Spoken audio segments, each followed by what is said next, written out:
Good evening, and welcome back. I hope last night's tale didn't follow you too far into your dreams. But if it did, well, I'm afraid tonight's story may leave you glancing over your shoulder, even in broad daylight. But for now, grab that pillow, Willow, and settle in close to the fire. The night is still, the kind of stillness you almost don't want to disturb. But some stories, well, they don't wait for darkness or for the storm to arrive. Sometimes they make their own thunder.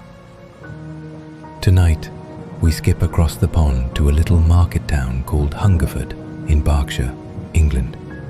This tale didn't unfold in the shadows of moonlight or behind the locked door of some sinister cellar. No, this one spilled across tidy English gardens, over white picket gates and brick cottages, while the August sun shone warm on quiet, pretty streets. It was the sort of place where church bells marked the hours and neighbours waved from across narrow lanes. A place where danger felt like something that belonged in far-off cities, not among the rolling green fields and hedgerows of Berkshire. But on one summer's day in August of 1987, that calm was split wide open by a man who had walked those streets all his life. A man whose name the town already knew, and soon would never be able to forget. So, pull the pillow close to your chin, let the firelight dance in your eyes, and listen closely as we step into a quiet town that woke to an ordinary morning and ended the day carved into history.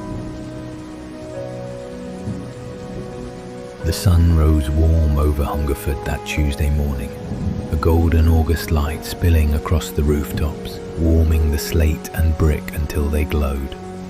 Just a few miles east, Savernake Forest stood in deep summer stillness. Its ancient oaks wore their heavy green like kings in velvet cloaks, casting pockets of shade that smelled of moss and dry earth. The air holding that soft, dusty perfume only a high summer forest can carry. It was the kind of morning made for picnics and playgrounds, for errands in the high street, for garden gates left unlatched, and the easy rhythm of a small town life where everyone knew your name, your parents, the car you drove. But somewhere beneath that honeyed sunlight, a man named Michael Ryan was already in motion. He'd been born in this place, walked these same roads as a boy, the son of an ordinary couple. But if rumour held any truth, he was the very picture of a mama's boy, indulged, protected, kept close, especially by his mother, Dorothy. But over the years, the boy who once kicked stones along the lane had built something darker inside himself, a fascination with survivalism, an arsenal of weapons, and a mind that, piece by piece, had drifted far from the quiet common sense of reality into a place only he could see.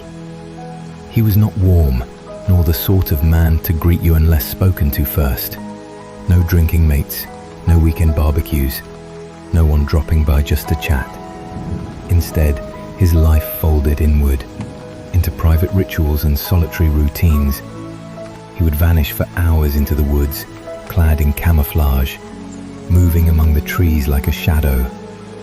Some said he stalked strangers in parks and forests, not with words, but with silent, watchful eyes. He lived on government benefits, unable to keep himself employed, spending long stretches of time cultivating what could only be called the fantasy of a life lived on the make-believe edge of survival. Some whispered he was ill in the mind, schizophrenic perhaps. Others simply called him odd. But the whispers were gentle, trapped to coffee chatter and nods from behind drawn curtains. Whatever name one gave it, that strangeness stayed mostly locked inside. Until Tuesday the 19th of August, 1987, when something inside Michael Ryan came unlatched.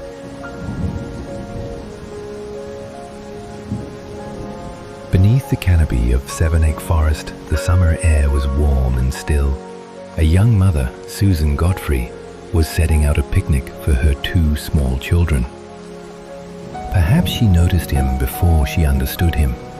The camouflage clothing, the unnatural way he moved through the trees, silent, deliberate, like a predator that had already chosen its prey. Then came the detail that spoke louder than words, the black shape of a gun hanging at his side.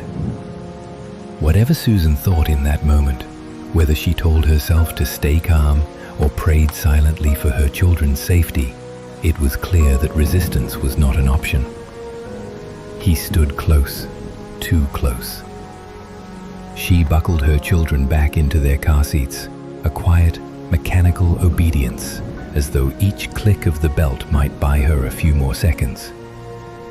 Then, with the cold weight of his weapon pressed too near to refuse, Susan Godfrey moved deeper into the forest, swallowed by its green and shadowed silence. What passed between them there remains locked forever in the flesh of the trees, only for the forest to remember. When the gunshot finally tore through the still air, the sound rolled out across the ancient oaks, an alien violence in a place meant for picnics and play. Susan Godfrey lay dead among the summer ferns. Michael Ryan walked back to his car, a new and terrifying course unfolding beneath his feet. The road from that picnic ground would carry him into the heart of Hungerford and straight into the darkest day the town had ever known. He pulled into the petrol station, not only for fuel for the car, but for something far more deliberate. A red plastic container was filled, the petrol sloshing heavy in his grip, its sharp chemical scent clinging to the warm summer air. The attendant, busy, distracted, was serving another patron. She knew Michael Ryan, everyone did. Perhaps she only glanced at the camouflage that draped him, saw the familiar, and returned to the moment. Ryan waited, patient, still as stone. Only when the other customer's car had pulled away did he move toward the small building. The first shot shattered glass, a spray of glittering shards cascading onto the counter. He stepped inside, lifting the weapon, and for one heartbeat the quiet little station hung on the edge of becoming another unfathomable moment in time. But then, a misfire. The weapon jammed. A tiny mechanical mercy, one of few that day. Ryan turned without a word, walked back to his car, leaving the attendant frozen, her breath hitching in sobs as she realized she had been spared by the fault of a machine. He drove toward Southview, toward the house where every year of his life had begun and ended, where his mother's curtains still swayed in the same windows and his father's absence still lingered like a shadow stretched down the hall. 2 loyal shapes met him at the door, tails perhaps wagging in instinctive welcome. But welcome was not what he had come to give. 2 sharp reports ended their small lives, the sound swallowed quickly by the still summer air. He gathered the trophies of his private world, objects collected over years of fantasy and illusion, and loaded them into his car. Then he carried the fuel inside. The sharp, acrid scent of petrol bloomed in every room, soaking into carpet, clinging to curtains, settling like a ghost in the walls. He meant to burn it all, the house, the history, and whatever fractured thing was left of Michael Ryan himself. A funeral pyre of brick and memory. But fate offered no such clean escape. The car refused him, its engine stuttering, silent, as if even the machine had turned its back. And in that moment, in that single stubborn moment, whatever thin thread tethered him to reason snapped. The air over Southview Lane was still and warm. Children's voices drifted from somewhere down the way. folded into the lazy hum of August that wrapped the houses in its golden haze. Then, a sound that didn't belong. A crack, sharp, violent. It sliced through the afternoon like glass shattering in the sun. Neighbors paused mid-step. Some thought it was a car backfiring. Others imagined firecrackers, the sort that popped and fizzed and left the smell of smoke in the air. But this was no child's game. The truth was already walking their street. Michael Ryan stepped out from his front garden, the black Beretta gripped in his hand, the Type 56 rifle slung low against his side. Behind him, his car sat crippled, its windshield fractured from his own bullets, a casualty of his unraveling. His eyes held no urgency, no flicker of the man who once walked these lanes as a boy. He had crossed into a place where there was no way back, where the only map left was drawn in the geometry of violence. There was no plan now, only the cold, mechanical rhythm of destruction. Aim, squeeze, reload, again. And so, beneath that golden August sun, Southview Lane became Michael Ryan's killing ground. It began with Linda Chapman and her teenage daughter turning their Volvo gently into Southview, the day still warm on the bonnet, unaware of the shadow waiting there. The first bullets came like hammers through glass and steel, shattering the windshield, splintering the quiet. Linda was struck, her daughter wounded, but somehow, by grit, by miracle, she slammed the car into reverse, pulling them both away from the street, now dressed in gunfire. Then came the ambulance, its siren silent, its mission urgent, answering the cries already flooding the lines of 999. Ryan's rounds tore through the windscreen, exploding it into glittering shards that clung to the uniforms of the paramedics like 1,000 tiny burning stars. Cut, rattled, but alive, and drove on into the memory of that moment. Two constables, Andrew Kirk and Michael Sargent, took their positions at the east end of the lane, boots on tarmac, hearts drumming in their ears. They found the son of Roland Mason bleeding in his garden, life already slipping down the path toward shadow. Then Ryan's rifle barked again, the sound snapping like a whip in the heavy air. Another shot into Mason's boy, and the officers were forced to scatter, safety lost somewhere between courage and survival. Moments later, George White's Toyota turned into Southview, the tires humming low against the road. Ryan leveled the weapon, and with a single pull of the trigger, George's life ended in the driver's seat, his passenger, Ivor Jackson, falling limp and still, breathing shallow, pretending death until it passed him by. And then, in a garden that should have smelled only of summer, 84-year-old Abdur Khan bent over his flowers, tending the gentle work of hands and soil. A shot cut the air, and the old man folded silently into the blooms, the petals closing over him, as if the earth itself wished to hide the truth. On Southview, Dorothy Ryan returned from her errands, a mother driving home to the son she had shielded all his life. She saw him then, armed, camouflage draped across his frame, the black eyes of his weapons catching the light. "Michael, stop!" she shouted, the words breaking like glass in the summer air. But her plea found no home in him. 4 shots answered her. The street swallowed the sound, and Dorothy Ryan crumpled where she stood. Ryan moved on, the barrel of his rifle leading him toward the common. A resident on a parallel street, perhaps thinking it all some strange, ugly prank, called out for him to kindly stop that racket. His reply came in lead, and she fell where her words had been. Kenneth Clements was only walking, his wife at his side, their path as ordinary as the heat that shimmered above it.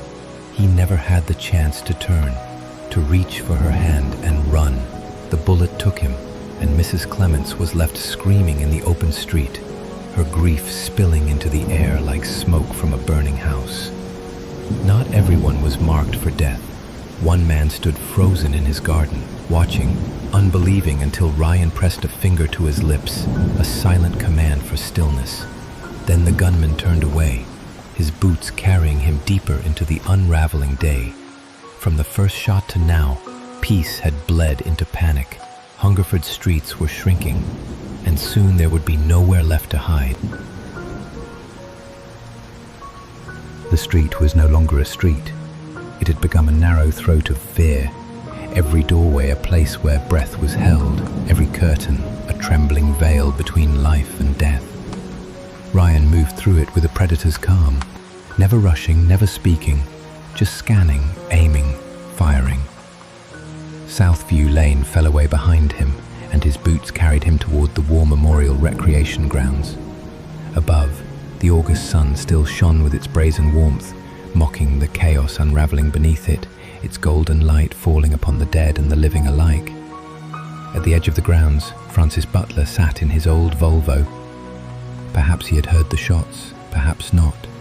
Maybe he thought this horror would turn a corner and pass him by. But Ryan saw him.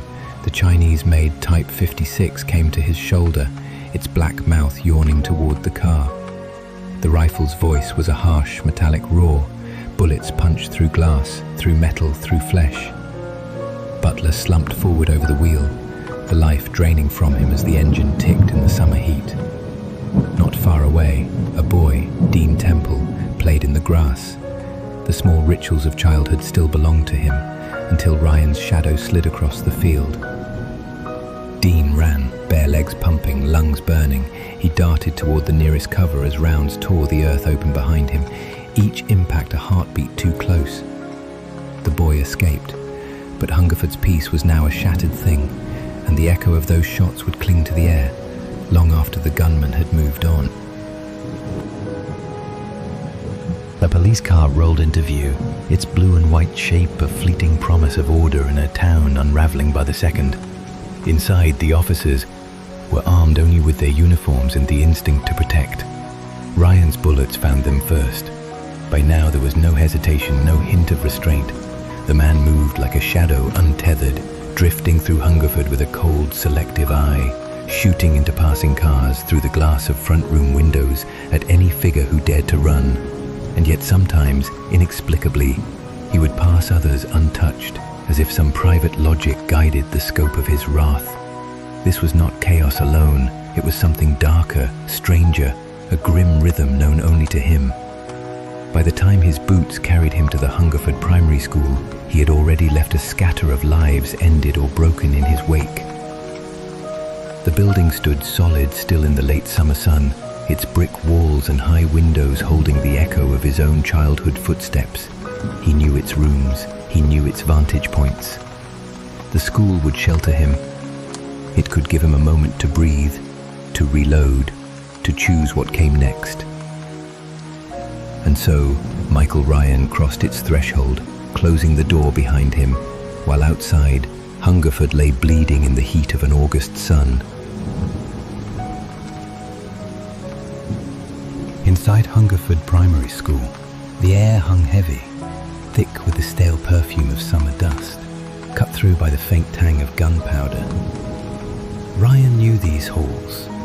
Once as a boy, his footsteps had been small here, scuffing across the same pale linoleum, pausing at the same door frames. Now the weight of his boots echoed instead, each step a drumbeat in a place that had once been safe. Outside, the town was closing in. Roads were cordoned, police ringed the school in a tightening noose of blue and black. Somewhere beyond, Hungerford still bled quietly beneath the August sun. Inside, he rested near his weapon like an old companion.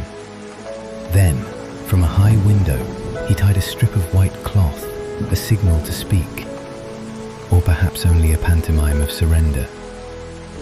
Voices called to him, calm, practiced, coaxing, the negotiators reaching across the hot just empty air. They asked him to explain, to tell them why. Ryan's answer came fractured, almost idle, as if he were commenting on the weather. None of this would have happened if my car had started. 17 lives spilled across lanes, gardens, and sunlit fields. And in his mind, the scales tipped on nothing more than the stubborn refusal of an ignition key to turn. He admitted the killings without pause, without the faintest tremor of remorse. When he spoke of his mother, Dorothy, there was a strange, almost childlike distance in his voice, as if she was still somewhere safe, as if he hadn't looked into her terrified eyes just hours earlier and heard her plead, "Ryan, please, don't shoot me." But then he had. Twice. Then twice more. The negotiators kept him talking, spinning minutes into threads hoping one might hold. But the August sun was already sliding toward the horizon, stretching the shadows across Hungerford. 7 hours had passed since that first crack of gunfire in Savernake Forest. 7 hours since a young mother had laid out a picnic that would never be eaten. At one point, he asked for the time. 6:45, they told him. Minutes later, a single shot rang out from within the school, a sharp, echoing note that shattered the long, brittle silence of the standoff. And then, nothing. When police finally breached the building, they found him lying on the floor, a neat wound at his temple, the weapon resting at his side, like a final, faithful friend he had never known. The siege was over. The thunder had passed. But the echo of the day screamed on like a breeze on the August wind.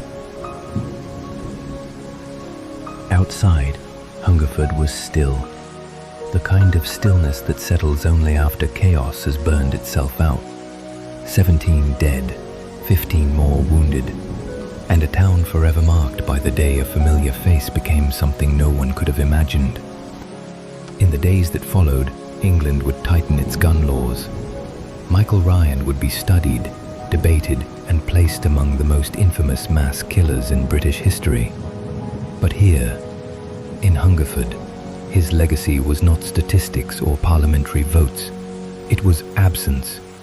Empty chairs at kitchen tables, gardens left untended, summer voices silenced forever in the golden air. In time, the little market town returned to its quiet rhythms. The clink of teacups, the murmur of shopfront chatter, the fields rolling out once more in green and gold. But the August sun, in Hungerford, would never quite feel the same again. Thanks for listening. This has been Fireside Crime Stories, where the darkest tales are always read by firelight.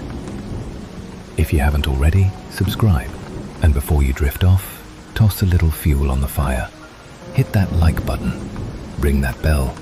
So when the shadows shift again, you'll be the first to know that another fire's burning and another story's being told. Until next time, rest well.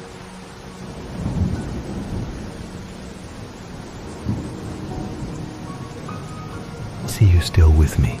Insomnia perhaps, or maybe curiosity has its claws in you. Either way, it's all good. I was just about to toss another log on the fire, so come closer. Let the wind tap its thin, bony fingers against the pane in peace, and the shadows stretch a little deeper against the walls. Curl yourself up nearer to the warmth and follow me, to a place where neon bleeds like spilled red wine across wet pavement, where the air is a restless cocktail of hot asphalt and the bitter tang of exhaust, where the constant cries of sirens in the distance is the ever-looping background music of ordinary inner-city life, where steam curls lazily from manholes, lifting itself into the yellow haze of street lamps, and the sidewalks are an endless tide of strangers, eyes fixed forward, their steps too quick for kindness. It is a place where someone can vanish without even bending the air they leave behind, and a place where a hunter can prowl and never once be seen. Welcome to the seedy underbelly of Manhattan in the heavy summer of 1993, where one man could drive through the night with death in his trunk, and no one was the wiser. He was born in winter, January 20th, 1959, to two college students. Too young, too disinterested. They gave him away before the ink had dried on the proof of his arrival. Bernard and Jean Rifkin collected the discard and gave him a name, and soon after, a sister. He lived in East Meadow, Long Island, where the houses stood polite and neat, and the world moved with few bumps in the night. But it became very clear, very quickly, that Joel was not thriving in a place where thriving should have come easy. There was something about him, something not easily named, the kind of difference children can smell like blood in the water. They called him the Turtle, mocking his slouched posture, his slow steps. He was bullied and badgered, jackets stolen, books tossed, shoved into lockers by, well, the important students, their laughter echoing down the hallways at his expense. His lunch money was always fair game, just a given. His IQ tested high, 128, but brilliance never bridged the gap between him and others. The rejection gutted him. He harbored his pain in his solitude and slipped into the comfort of fantasy. Books on serial killers, rape, bondage, murder. And then, Alfred Hitchcock's Frenzy. That was the street he lived on.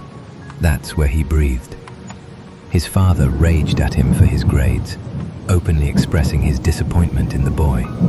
His mother tried to share softer things, gardening, photography, never quite seeing how deep the cruelty of others had burrowed into him.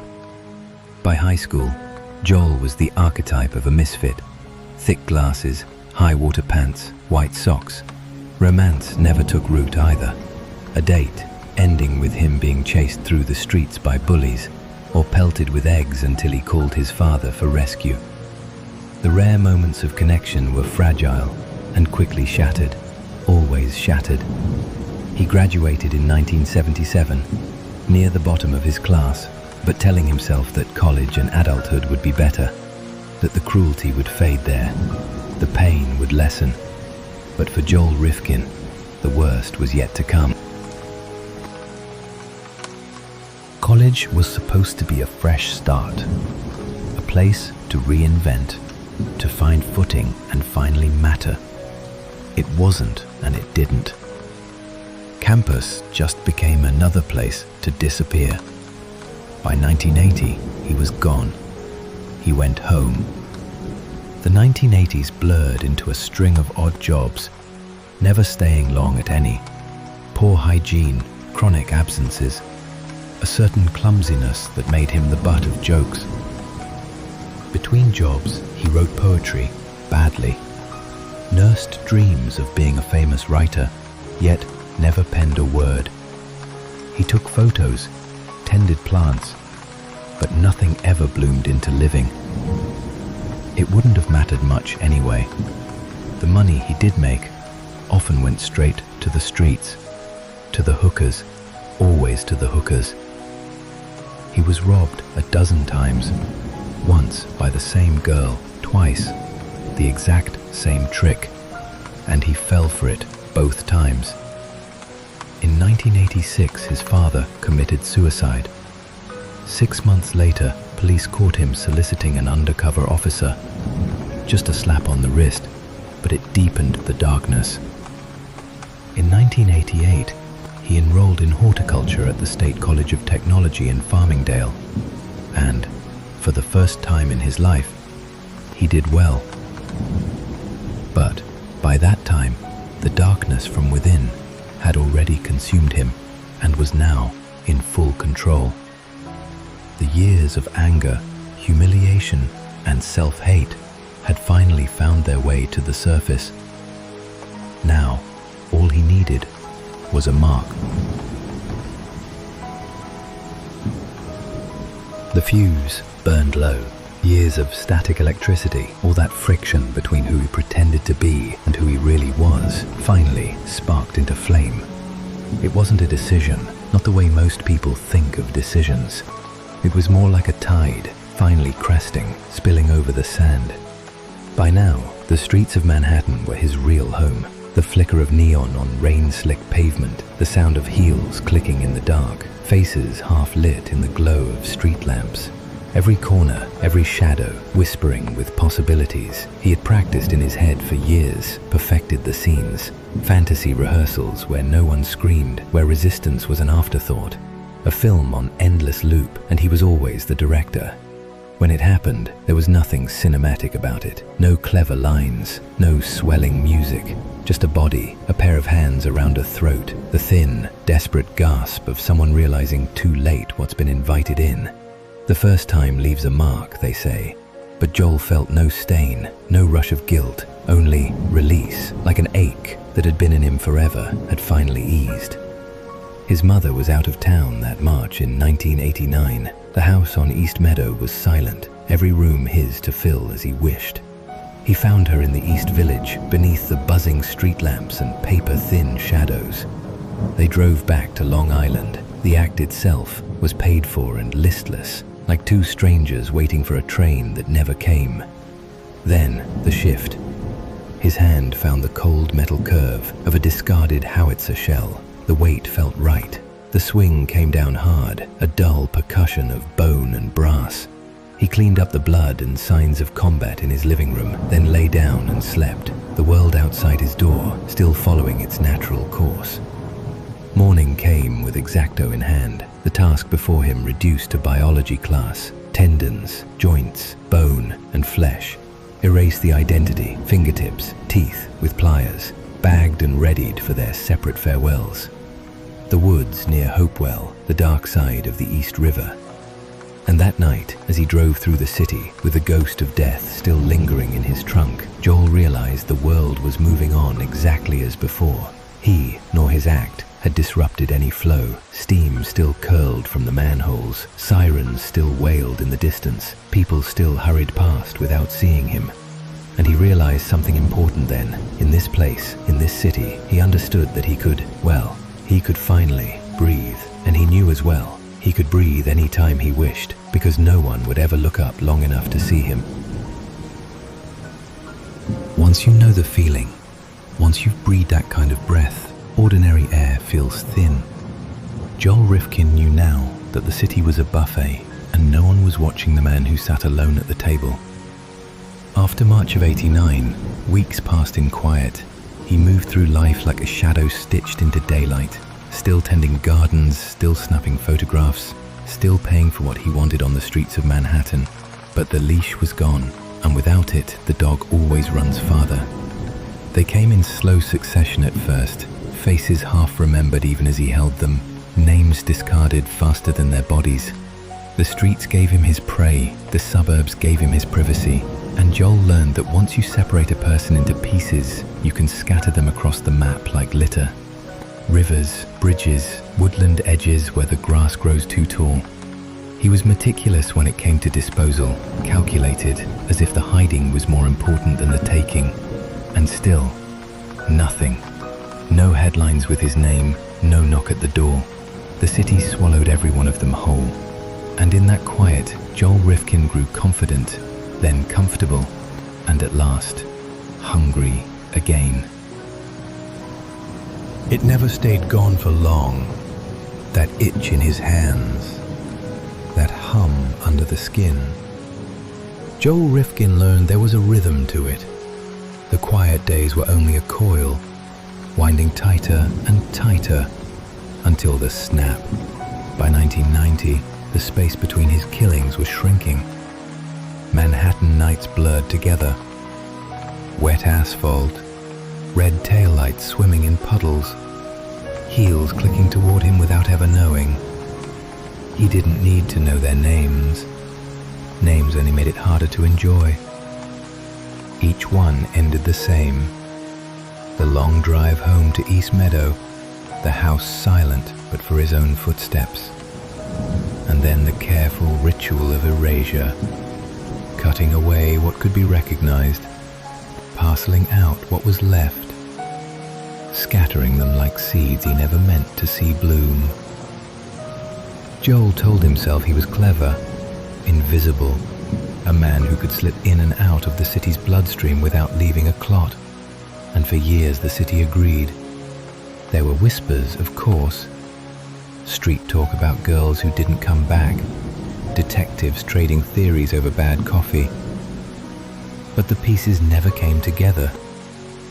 Not with him at the center, anyway. The more he got away with it, the more the fear left him. By the early 90s, Joel was hunting as much for the power as for the act itself. A god in a city that didn't even know he existed. For Joel Rifkin, the game still felt like his. The city was an open vein, and he was the quiet pulse that drew from it in the dark. But the thing about moving through shadows, you forget the light is still out there, shining somewhere. It begins with the little things. A neighbor's glance held a second too long, a stranger catching a hint of death seeping from the garage. Moments that should have brushed off like dust but somehow clung. Joel didn't see it, not really. He still believed the city's noise was his camouflage. And when the hunger came, he fed it without hesitation. Luck was his lady, and the city his secret keeper. What he didn't know, however, what he couldn't know yet, was the thing every killer has in common. There's always a last one. It was June 28th, 1993, a summer night so thick with heat that even the asphalt seemed to sweat. Tiffany Bresciani, a southern girl from Metairie, Louisiana, had come to New York with a suitcase of dreams. She'd never made the big screen, but she'd played her part well enough for Joe, and tonight would be the final scene. He worked quickly. He lifted her body, heavier now in the thick summer air, from the trunk of his mother's car, and laid her in the bed of his pickup, concealed beneath a blue tarp, the kind that whispers at the edges when you pick up speed. He slid into the cab, turning the key, feeling the low growl of the engine under his palms. The truck rolled onto the familiar route, roads he knew by muscle memory. Familiar turns, stoplights that seemed to keep time with his heartbeat. A glance in the rearview mirror with every bump in the pavement, every sway of the frame. No worries. Luck was there, riding shotgun again, the same way she always did. But Karma, well now, Karma doesn't always see eye to eye with Lady Luck, and when she finally rears her ugly head, it's not always with a roar. Sometimes it's a simple thing, a missed exit, a wrong turn, or a glaring oversight you didn't notice until it was too late, like a missing license plate on your truck, with a dead body on board.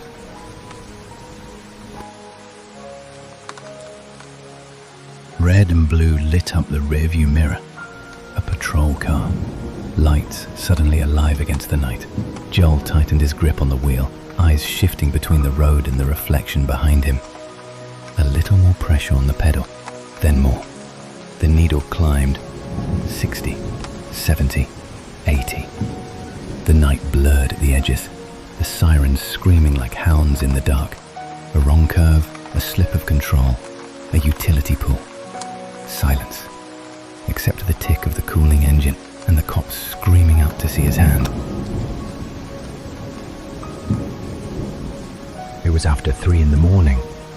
The wreck still steamed, headlights splayed like blinded eyes.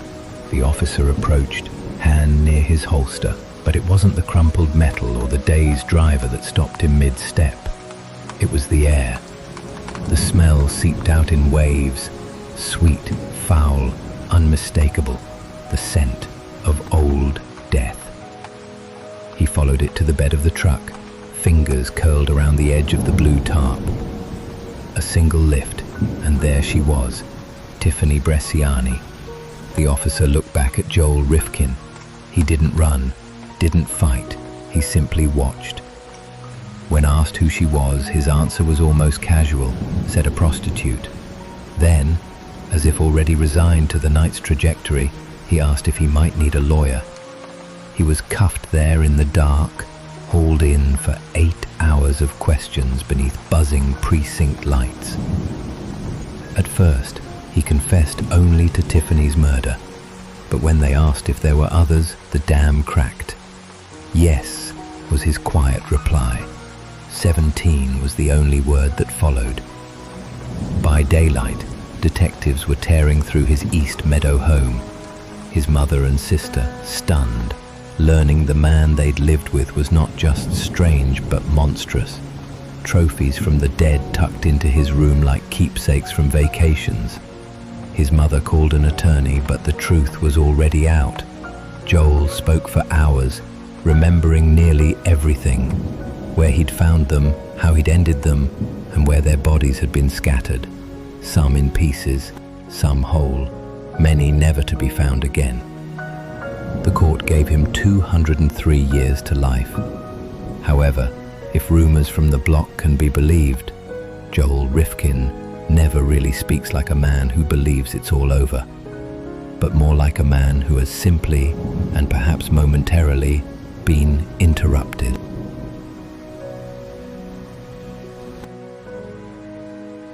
Thanks for listening. This has been Fireside Crime Stories, where the darkness always lingers and the tales are always true. If you haven't already, subscribe. And before you drift off, toss a little fuel on the fire. Hit that like button, ring that bell, because the next time thunder rolls, you want to be here when the fire starts to crackle and another story begs to be told.